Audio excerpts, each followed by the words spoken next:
Vamos con Banco Macro, que entregó la memoria. Vemos algunas cositas de la memoria que me llamaron la atención, por eso la veo. Primero, bueno, la presentación. Banco Macro es una de las principales entidades financieras privadas del país y la mayor en cantidad de sucursales, con una atención presencial de excelencia que se complementa con los canales digitales.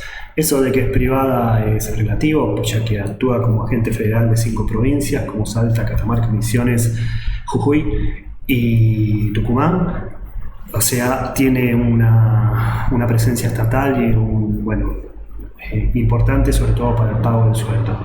Bueno, este año se logró un nuevo proceso de evolución de gestión, tomando como base su historia y cultura. Se puso en marcha la estrategia corporativa con foco en cercanía de las personas, la sustentabilidad, a través del protagonismo, en la búsqueda de la excelencia, agilidad, un equipo eficiente, cercanía, que el cliente y la comunicación, y el orgullo de pertenecer a este banco. El 11,79% flota en la bolsa de Buenos Aires y el 23,75% flota en la bolsa de Nueva York, es decir, que tiene una cotización prácticamente el doble en la bolsa de Nueva York. Es lógico porque se maneja mayor volumen. Ganó el puesto 15 en Great Place to Work, que se hace en varias empresas y que tiene mucha incidencia. Tiene 6 subsidiarias que manejan fiduciarios, fondos con una inversión y activos financieros.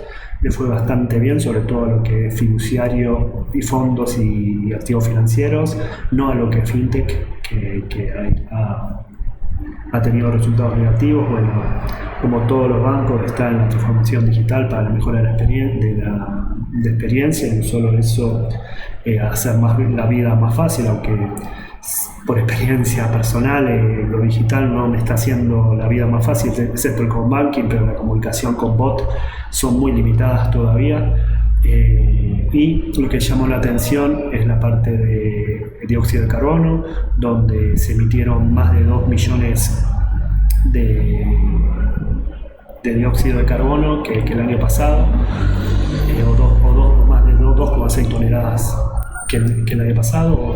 Esto, si están con la sustentabilidad, no han cumplido nada, por el hecho de que todos los alcances fueron alrededor de un 25 a 30% mayor que el año pasado, así como el consumo de energía eléctrica, que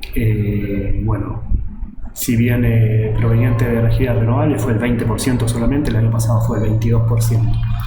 Vamos con los números ya, donde el cierre del 2022 arrojó un saldo positivo de 43.039 millones, si bien es un 18,5% menor. El año pasado se cobraron no se registraron o imputaron por doble imposición de ajuste por inflación e impuesto a las ganancias, lo cual el año pasado tuvo una alícuota del 5,8%, este año el 31%, donde el descuento fue 15.000 millones menor.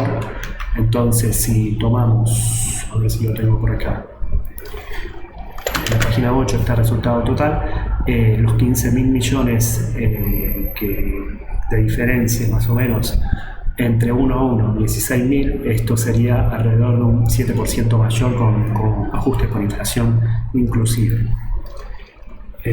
Acá en el 78 están los diferentes descuentos que se hicieron, formando 16.386 millones, uno debido ya no imputado y en juicio con la Cámara de Apelaciones contra la FIP, donde se ha recuperado una registración de alrededor de 16.387 millones de pesos. Este año solamente se imputaron de ese recupero 2.420 millones de pesos. Los aspectos destacados, primero se terminó de pagar los 12 cuotas de dividendos, cumpliendo a la perfección, con un pago de 2,57 por acción. Esto equivale más o menos a menos de lo que vale, a menos del 1% de lo que vale la acción, es alrededor del 0,25%. Digo por mes, si se toma anual sería un rendimiento del 3%.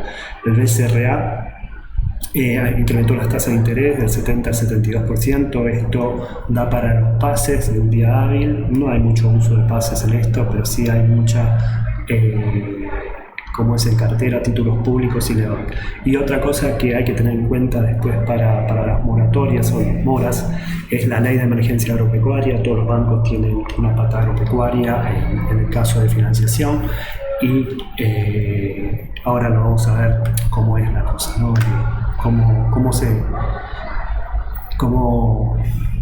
Cómo se informó esta ley de emergencia agropecuaria por la sequía que estamos sufriendo, ¿no? Bueno, primero está el pago de dividendos, que ya nombré, está la suba de tasas en 2 puntos porcentuales, y la clasificación de la ley de emergencia se refiere a diferentes categorías. Se conformaron 3 categorías, uno hasta 75 días de gracia de mora, otro de 76 a 135 y otro hasta 225 días, bueno, cuando ya el campo no está prácticamente perdido, ¿no? La cosecha está perdida.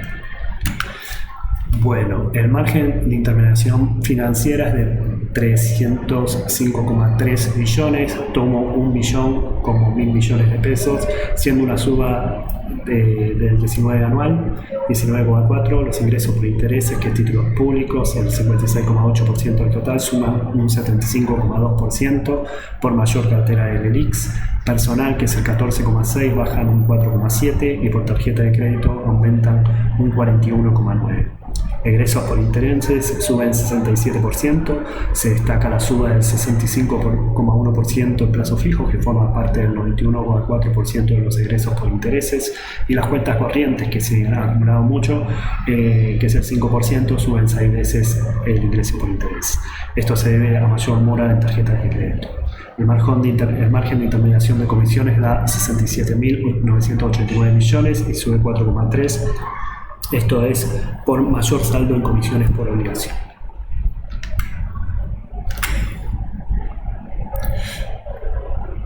En los informes tenemos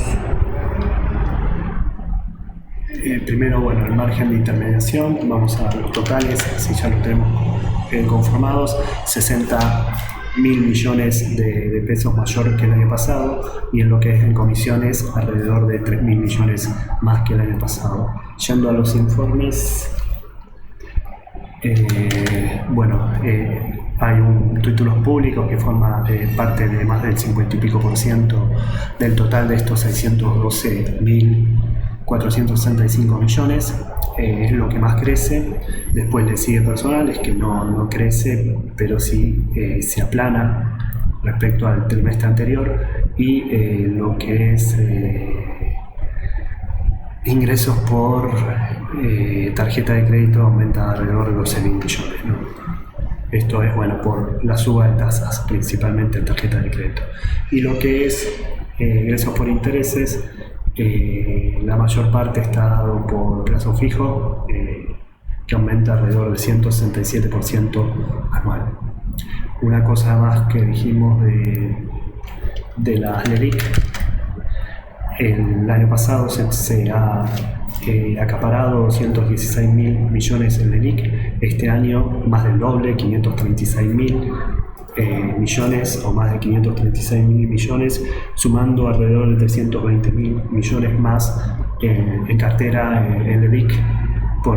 Esto es también por regulaciones del Banco Central, ¿no? Por tener un mínimo de este tipo de letra. Lo que es el resultado neto por medición de instrumentos financieros a valor razonable, de un saldo a favor de 47.847 millones, subiendo un 24%, principalmente por mayor resultados en títulos privados, mayores rendimientos en esto. La diferencia en moneda extranjera y oro da 62.274 millones, subiendo 588 millones, por ciento. Esto se da por el efecto de inflación. El saldo otros ingresos y egresos da un negativo de 53.817 millones, aumentando el déficit en un 4,6%.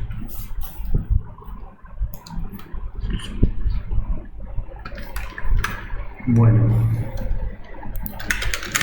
lo que es resultado de emisión, hay 17.300 millones más que lo que fue el año pasado. Esto es resultados por títulos privados. Respecto a lo que es diferencia de moneda extranjera, y alrededor 54.000 millones más por, bueno, en conversión de pesos a activos, es decir, por sólida posición en activos financieros y menor posición en moneda extranjera de pasivo. Ingresos operativos suben 6.000 millones, dado por principalmente otros, y lo mismo pasa por otros egresos operativos, donde impuestos por ingresos brutos se pagaron 6.000 millones más. Vamos por la calidad de cartera. El cargo de cobrabilidad es 6.558 millones, un 37,1%. El año pasado se ha hecho una nueva política en lo que es el cargo por incobrabilidad. Ahora hay que ver qué pasa con esta nueva ley de emergencia agropecuaria, cómo se tomará este cargo, si esto bajará por los periodos de gracia que se da por esta ley, ¿no? La ratio por cartera irregular sobre cartera total baja del 1,3 a 1,25, es decir, 5 puntos básicos por la baja de la cartera irregular en 16%. Esto es del total de la cartera, se baja un 19%. La ratio de cobertura es de 151,7, es alto por ciento. El año pasado fue de 209,6 porque veníamos de la salida de la pandemia, ¿no? En cobrabilidad tenemos en el informe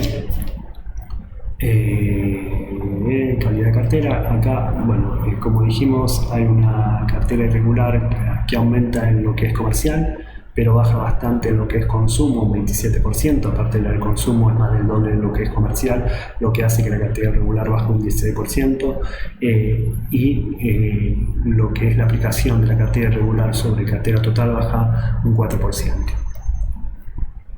Esta curva siempre se va a dar, que la calidad de cartera va a estar por encima del ratio de cobertura, pero es media rara porque quieren hacer la conexión o la concordancia entre el NPL, o sea, Non-Payment Law, el incobrable, con el ratio de cobertura. Como siempre estuvo el ratio de cobertura por debajo, excepto un periodo extraordinario como fue la pandemia, ¿no?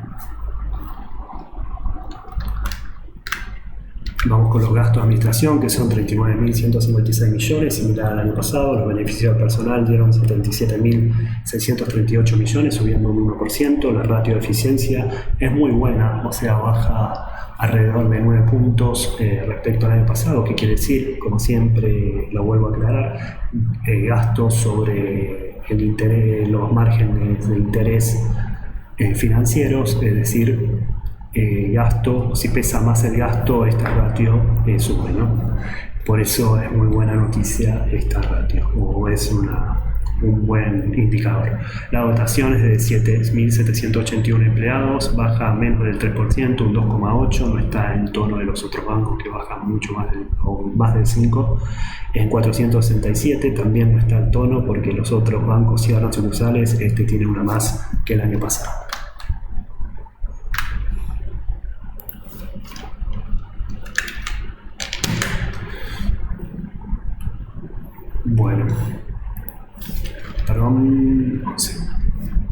Los gastos de administración, como dijimos, y beneficios del personal están en tono. El ratio de eficiencia va mejorando trimestre a trimestre, o por lo menos año a año, aquí hay una baja de alrededor de 9 puntos porcentuales. Vamos con la parte jugosa, que son los préstamos. Suman 598,6 millones de pesos, una baja del 12,8%. Los préstamos en Argentina bajan muchísimo, siguen con la tendencia, o sea, viven pisando récord. O sea, nunca hubo tan poco nivel de préstamos como año tras año está yendo, es decir, la financiación está cada vez menor. Las tarjetas de crédito, que se dan el 31,8%, es un 3,1%, y préstamos personales bajan un 25,3%. Por eso, solicitar un préstamo personal con un clic es facilísimo, y uno corre a riesgo de que lo estafen, porque cualquier boludo toca un clic y le dan un préstamo automático, ¿no? Los préstamos en moneda extranjera, que es el 5,8%, suben un 21,8%. El market share de los préstamos que tiene el banco hipotecario es el 7,4% del total. La exposición al sector público sube en un 46,7 y su exposición total es del 18,5, subiendo 40 puntos básicos respecto al año pasado, manteniéndose en línea a lo que es los años anteriores, los trimestres anteriores. Los depósitos son de 1.295,4 billones, es decir, 1 billón si se toma moneda argentina de pesos, pero bueno, como dije, para ser fácil, 1.000 millones es 1 billón. Y suben un 13%. Los plazos fijos suben 28%. Los depósitos en moneda extranjera son el 13,2% del total y disminuyen un 47,2% medido en moneda extranjera. Y el market share de los depósitos en el total del mercado, o sea, es el 6,3% del total. Bueno, de la página 12 a 14 tenemos todo esto. Como dijimos, el market share de los préstamos privados es 7,4. Se destaca un poquito las tarjetas de crédito con una suba del 6% secuencial y 3% anual. Los personales bajan más del 25%. Moneda extranjera sube 22% por financiaciones en lo que es exportación. Y bueno, la exposición del sector público es el 47% y sube del 18,1% al 18,5% su exposición. El market share de depósitos es el 6,3%. El plazo fijo está dado en más de la mitad. Y lo que es caja de ahorro, cuentas corrientes, etcétera, etcétera. En moneda extranjera tiene 966 millones de dólares en depósito contra 1.831 del año pasado, ¿no? Millones de dólares.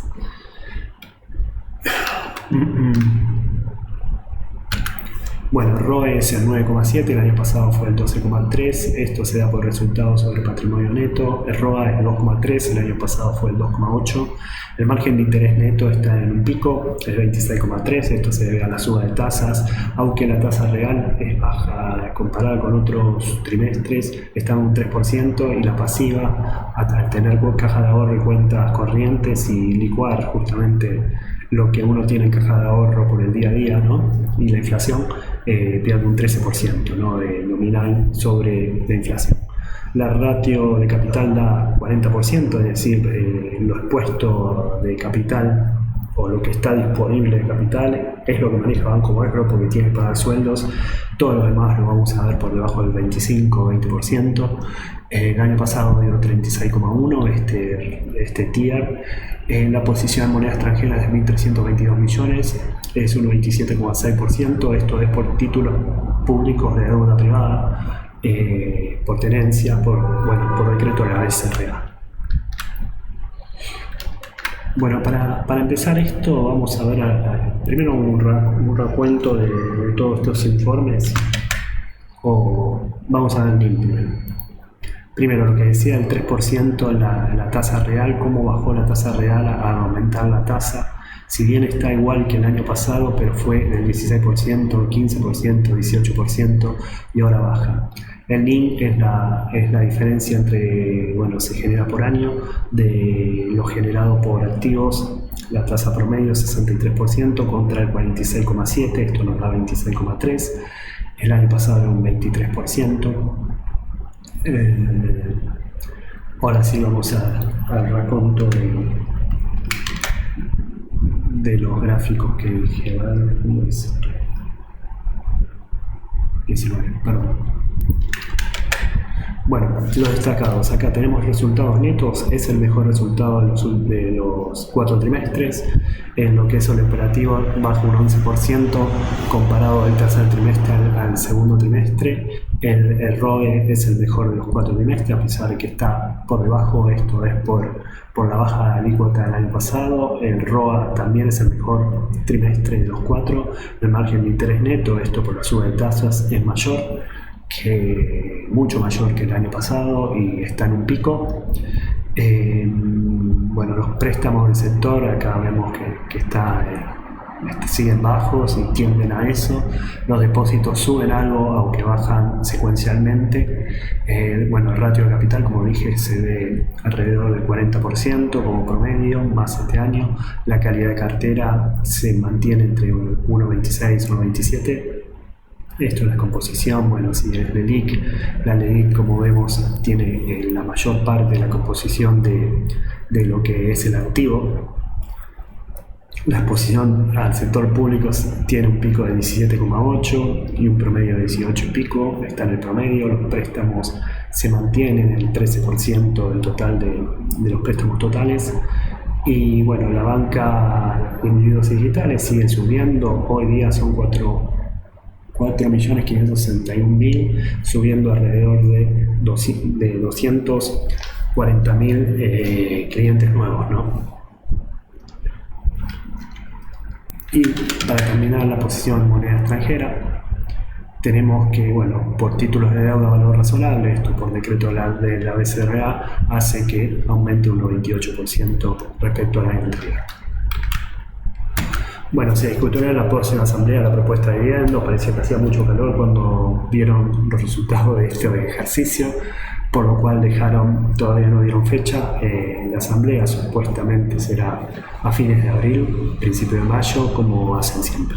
Los depósitos seguirán creciendo más que los préstamos, con márgenes y morosidad estable. Eso es lo que vislumbro. Lo que se preguntó mucho en la conference call fue quién gana, a ver si gana el Juntos por el Cambio, si gana Frente para Todos o lo que sea. No pudieron responder. Estamos muy temprano para hacerlo. Es lo que hablaron de acá más, ¿no? Ellos tienen una posición neutra, tirando más para la izquierda del Banco Macro. Bueno, los activos líquidos suben del 90% al 94%. Esto es por la cantidad de pases por las LELIQ, por la letra de liquidez y los instrumentos a corto plazo. La solvencia sube más de un punto porcentual. El valor del libro es 802 pesos. La cotización está un poquito por debajo, 776,5 millones. La capitalización bursátil es 496.500 millones de pesos. La ganancia por acción es 67,3 y el PER promediado es 11,54. Y quiero, antes de irme, mostrar que el PER promediado está por encima de lo que nos teníamos acostumbrado del 2019 por acá. No estamos en un buen momento tampoco, o sea, el PER promedio está en 6 más o menos, o el PER promedio. Se espera un forward del 8,5, por lo cual la cotización puede seguir bajando. Es todo. Chao.